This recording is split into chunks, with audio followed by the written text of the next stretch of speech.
Bonjour à tous et bienvenue sur une nouvelle émission de Nous Entrepreneurs. Aujourd'hui, je reçois Virginie Janin-Favre, qui est la co-gérante et la cofondatrice de PepsLab. Bonjour Virginie, Bonjour, bonjour Benjamin. bienvenue. Virginie, est-ce que tu peux, s'il te plaît, te présenter, notamment présenter ton parcours jusqu'à avoir cofondé PepsLab? Bien sûr. Alors donc moi j'ai 42 ans et j'ai un parcours de formation initiale en psychologie, donc qui m'amenait pas forcément à être chef d'entreprise. Donc moi j'ai un double cursus en psychologie du travail et psychologie clinique et j'ai travaillé une année en Angleterre sur du recrutement et presque 15 ans dans une structure qui accompagnait la diversité, qui accompagnait les entreprises sur des sujets associés à tout ce qui était handicap, diversité, inclusion, etc. J'ai été directrice de cette entreprise avant de cofonder avec deux associés la société PepsLab. Voilà, peut-être pour ce tout premier, toute première présentation. Très bien. Et alors, est-ce que tu peux nous dire un petit peu plus ce qui t'a amené le déclic, en fait, Ouais, vers la ouais. création? Eh ben, en fait, au cours de ces 13 années exactement de travail sur ces sujets de diversité et d'inclusion, on a fait le constat que les entreprises et que les sujets étaient très silotés et qu'on traitait d'un côté les personnes handicapées, de l'autre côté l'égalité femmes-hommes, de l'autre côté, etc. Enfin, vraiment des sujets très silotés. Et on a eu à cœur, au-delà de cette ambition de créer et de devenir entrepreneur, on a eu l'ambition d'essayer de traiter tous ces sujets ensemble. Et c'est de ce constat-là qu'on a créé une structure qui soit spécialisée sur la santé mentale, parce qu'on est parti aussi du principe qu'on en avait tous une de santé mentale, et c'était pas forcément quelque chose de très clair jusqu'à il y a quelques années avec le Covid qui nous a un petit peu aidé à prendre conscience de tout ça.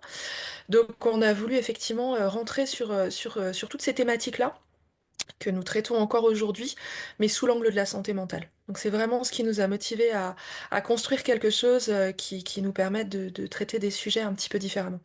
Ok. Et alors, vous vous adressez à qui sont vos prospects, vos clients, et Ouais. qu'est-ce qui fait qu'ils travaillent avec vous, sous quelle forme? Ouais. Alors on a trois champs d'activité qui nous permettent d'accéder à différents clients et on a deux types de clients majeurs, les particuliers qui peuvent s'adresser à nous directement et les entreprises. Et ils vont pouvoir s'adresser à nous sur différents sujets. Le conseil stratégique sur la mise en place d'accords, de politiques sur ces sujets-là. Sur la formation, on va pouvoir venir former différents acteurs de l'entreprise et sur l'accompagnement directement des entreprises qui nous sollicitent pour accompagner des collaborateurs qui auraient été fragilisés dans leur parcours professionnel ou des particuliers qui vont pouvoir venir faire appel à nous pour aussi rebondir après un burn-out, rebondir après une situation de fragilité, que ce soit le handicap, que ce soit l'arrivée d'un enfant qui peut être quelque chose de positif, de choisi, mais qui peut quand même déstabiliser les parcours professionnels. Donc tout ce qui va être attrait à l'emploi et à un déséquilibre va pouvoir nous être adressé soit directement par les personnes elles-mêmes, soit par les entreprises. Ok. Donc, vous avez soit des personnes qui vous contactent, soit c'est une prescription de l'entreprise qui voit qu'un salarié est en difficulté. Soit un besoin direct de l'entreprise de mettre en place des politiques, des actions Ouais. en faveur de tous ces sujets-là et en faveur de la santé mentale pour pouvoir sensibiliser, faire comprendre aux collaborateurs qu'on a tous et toutes une santé mentale ou des sujets plus spécifiques qui peuvent être attenants effectivement sur les aidants, sur le handicap, sur l'égalité femmes-hommes, sur tous ces sujets-là qui vont pouvoir déséquilibrer les parcours professionnels de leurs collaborateurs et nécessiter une action, que ce soit de formation ou de conseil ou d'accompagnement plus individuel. Ouais, tout à fait. Ok. Ouais, donc autant, enfin au final, quel que soit le chemin, ça peut être individuel comme Ouais, accompagnement ou ça peut être plus systémique euh, exactement. Ouais, mis en place dans l'entreprise. Ok. tout à fait. Top. Et bon, alors, j'imagine qu'il y a pas mal de freins, d'a Ouais, priori, de préjugés, etc. Est-ce que tu peux nous ouais. partager un petit peu Bien certains de sûr. ceux-là? Ouais, tout à fait. Bah, le premier préjugé déjà, ou le premier frein en tout cas, ou la première croyance qui peut être, qui est encore la dent dure, c'est que la santé mentale, c'est forcément associé à des troubles psychiques et des choses un petit peu médicales. Et ça, c'est faux. Et aujourd'hui, on le sait. Et aujourd'hui, de plus en plus, ça commence à entrer dans les mœurs, j'allais dire, et même dans les croyances, heureusement, et dans la compréhension de chacun, chacune, que effectivement, la santé mentale, ça peut être impacté au quotidien et à tout moment de la vie. Et du coup, ça commence à être quelque chose que les entreprises ont aussi envie d'aborder parce qu'elles ont compris qu'elles avaient un rôle à jouer sur ces sujets-là et qu'en prenant en compte au mieux la santé mentale de leurs collaborateurs et collaboratrices, elles pouvaient bah, aussi performer de façon plus importante. Elles pouvaient aussi gagner de l'argent parce que oui, ça coûte très cher aux entreprises de prendre en compte et de gérer tous ces arrêts, toutes ces problématiques au quotidien. Et du coup, aujourd'hui, toutes ces croyances-là, elles commencent à s'en aller un petit peu et on commence à considérer, à prendre en compte et à accompagner et à sensibiliser sur tous ces sujets-là. Ok. Mais les premiers freins, c'est ça. Ouais. Et ouais, est-ce que tu vois une évolution. Tu parlais du Covid qui a fait un peu bouger les lignes. Quelle est la dynamique du secteur, on va dire, si Le on peut sujet, parler du ouais. secteur de la santé mentale, je sais pas, Ouais, en tout à entreprise? fait. Parce que bah, tu gères une entreprise, en l'occurrence, donc Ouais, ouais. il y a un secteur, il y a un marché. Et en l'occurrence, c'est cool si le marché correspond à une mission intéressante et utile. Donc, quelle est la dynamique de ce secteur? Alors, je pense qu'effectivement, le Covid a été un petit peu un révélateur de problématiques en santé mentale. Aujourd'hui, on a la chance d'avoir eu un Premier ministre, certes furtif, mais qui a posé aussi cette grande cause 2025 sur la santé mentale et cette prise de conscience vraiment des entreprises de cet absentéisme, de ces arrêts de travail qui étaient de façon assez massive liés à des problématiques certes médicaux classiques sur la santé évidemment classique parce on a à cœur de pas cloisonner l'un et l'autre mais bien de prendre en compte ces deux aspects-là et de prendre en compte qu'effectivement, quand on a une maladie qui émerge, par exemple, ça impacte physiquement les choses, mais aussi psychologiquement, et de pouvoir faire avancer ça. Et effectivement, ces deux approches-là, le Covid, d'un côté, la prise en compte et l'analyse de ces arrêts, de cet absentéisme qui a fait émerger le besoin de prendre en compte ça pour regagner en performance, pour regagner en considération. Et donc ça, pour nous, ça a été un vrai levier. Et je dirais la cerise sur le gâteau avec cette grande cause 2025 sur ces sujets-là où les entreprises se disent qu'effectivement il y a peut-être des choses à faire et du coup pour nous c'est assez chouette, ouais. Je peux penser, il y a l'étude Gallup qui sort aussi tous les ans sur l'engagement Ouais, salarié. Alors, c'est ouais, pas directement le même sujet, mais au final, ça joue beaucoup. ouais, C'est-à-dire que au final, enfin, l'engagement, c'est un symptôme ou un révélateur ouais, qui est à 6% pour la France, il me semble. c'est ça. Donc, vraiment Et assez puis stable d'ailleurs. Et puis il y a aussi cette génération, cette fameuse génération, on est où là? Z, aujourd'hui, Ouais, sur les Z, Y et Z, qui a à cœur aussi d'avoir un équilibre vie pro, vie perso qui est beaucoup plus prononcé que ce qui pouvait être présent sur les générations précédentes. Et ça fait aussi que les personnes, elles ont conscience que le travail ne doit pas être un objet de souffrance, ne doit pas être et peut être surtout un sujet d'équilibre et un terrain d'équilibre. Et du coup, cette génération pousse aussi sur ces sujets-là et nous permet aussi de devenir vraiment acteurs et d'aider les entreprises pas toujours très sensibilisés encore et pas toujours à même de prendre en compte cette génération-là. Et donc par cette génération, on vient aussi donner et proposer des outils, des approches qui permettent à toutes les générations, parce que là on est convaincu que c'est Mm. pas que la génération Y et Z et alpha et bêta qui arrivent, mais bien toutes les générations qui doivent être prises en compte pour conserver ces équilibres-là et retrouver voilà une motivation, une envie de performer et être acteur en fait de leur parcours professionnel. Ouais, nous on le voit aussi sur l'accompagnement de dirigeants où au final, il y a Ouais, aussi par rapport à moi, l'âge que j'ai, hein, j'ai 43 ans, donc il y a début de génération Y où au final, on voit que si on prend par exemple dans l'artisanat, une vraie différence entre les artisans, enfin, les chefs d'entreprise artisans de la génération Y par rapport aux générations précédentes où clairement c'est ce métier me plaît beaucoup, j'ai c'est envie, ça. c'est super, etc. mais Et c'est pas pas comme ma les vie. anciens, quoi. Exact. Pas, Ouais. je veux pas la vie qui va avec, et on l'a beaucoup. Enfin voilà, je prends l'artisanat parce que il y a un peu un prisme ou une loupe sur Mhm. l'artisanat, mais c'est pareil, effectivement.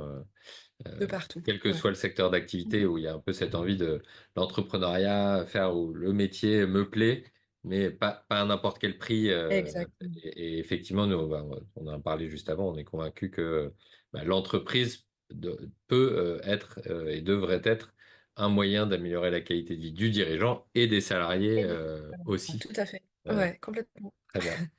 Pour ça, moi, je parle rarement avec les dirigeants d'équilibre vie pro, vie perso, mais plutôt de la vie pro au service de la vie perso.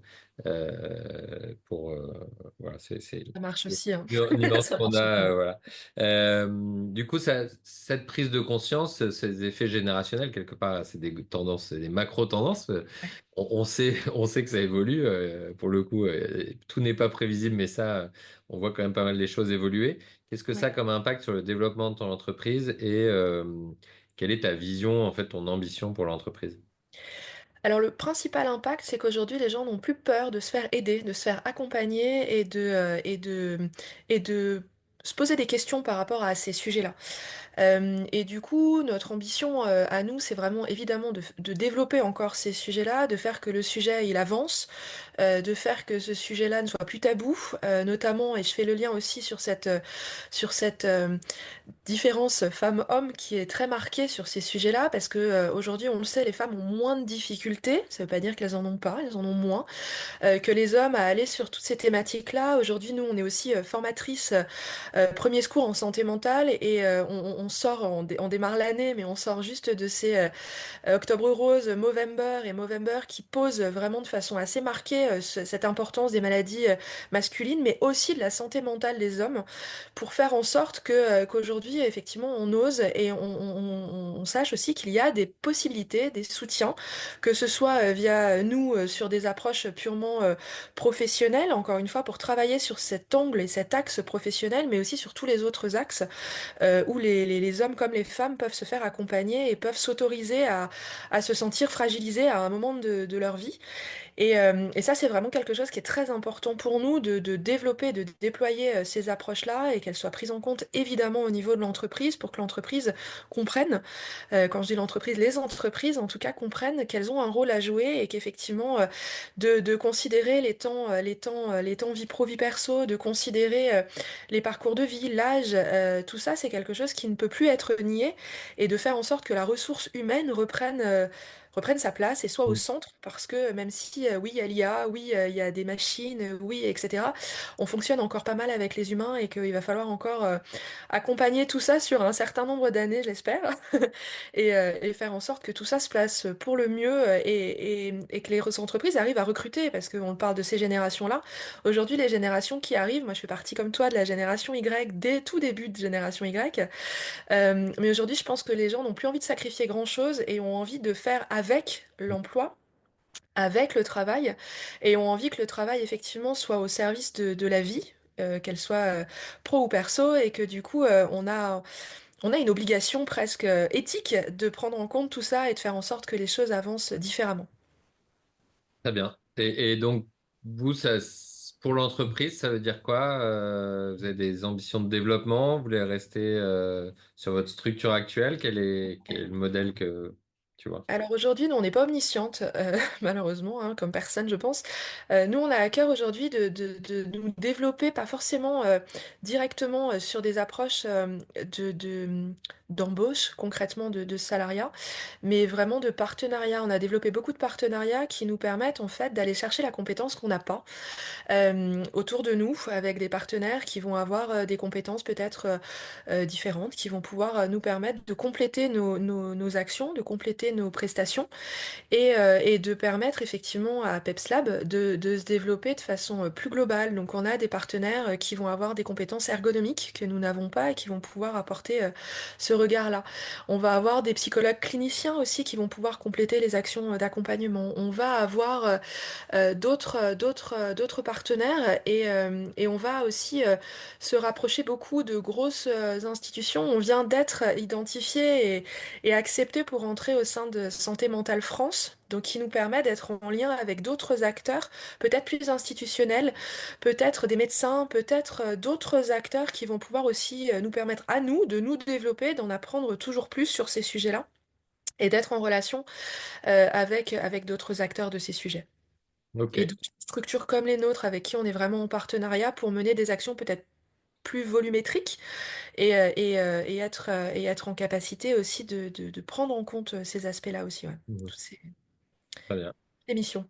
Alors, au final, le métier de l'accompagnement, etc., c'est quelque chose que tu disais que tu as déjà fait aussi avant Ouais, ouais, tout à d'avoir fait. monté ton entreprise. Quel apprentissage tu ressors de le faire en tant que chef d'entreprise, ou en tout cas par rapport à aujourd'hui, qu'est-ce que ça change par rapport à le faire de manière indépendante ou pour quelqu'un d'autre avant? Et ben, le faire pour soi, et ben, pour le coup, je trouve que le travail prend une autre saveur, même s'il prend aussi une autre dimension, parce qu'on va travailler quand même beaucoup plus. Même si on travaillait déjà beaucoup, j'étais quand même directrice d'une structure de 30 personnes, donc j'avais déjà pas mal de travail.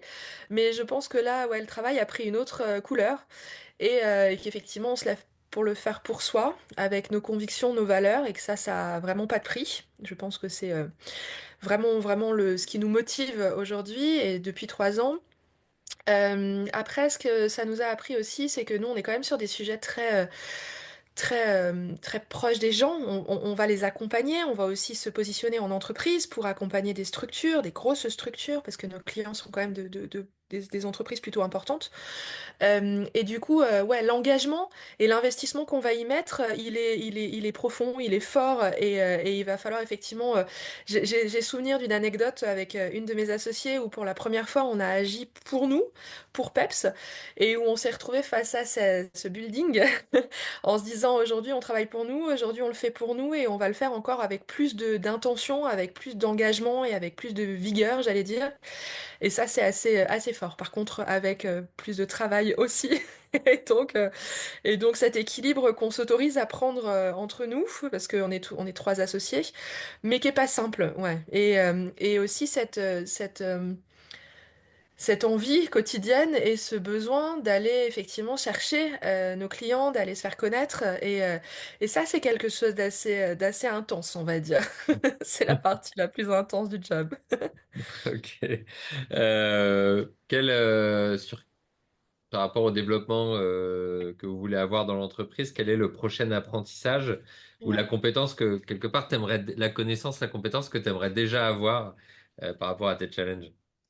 Pas mal sur la communication, je pense qu'on a pas mal de choses encore à développer là-dessus et puis ça va très vite sur ces aspects de com. On a effectivement des pages Facebook, Instagram, LinkedIn qui nous permettent un peu de communiquer, mais on a toujours l'impression d'être un petit peu en retard sur les formes, enfin voilà, faut tout faire hein, quand on est entrepreneur et qu'on est enfin voilà, on est sur tous les fronts et ouais, cet aspect-là va vite, va très vite et je pense qu'il faudrait qu'on arrive à pousser encore un petit peu plus là-dessus pour être plus pertinente. Et puis ouais, toujours aux dernières tendances sur la com pour pouvoir aussi approcher et toucher le maximum de personnes. Ça, c'est vraiment le truc. Et il y a cette IA. Moi, je suis persuadée que l'IA aujourd'hui, elle a un sens et qu'on peut l'utiliser. On l'utilise déjà un petit peu dans nos actions, mais ouais, ça, moi, j'aimerais raccrocher les wagons et pas être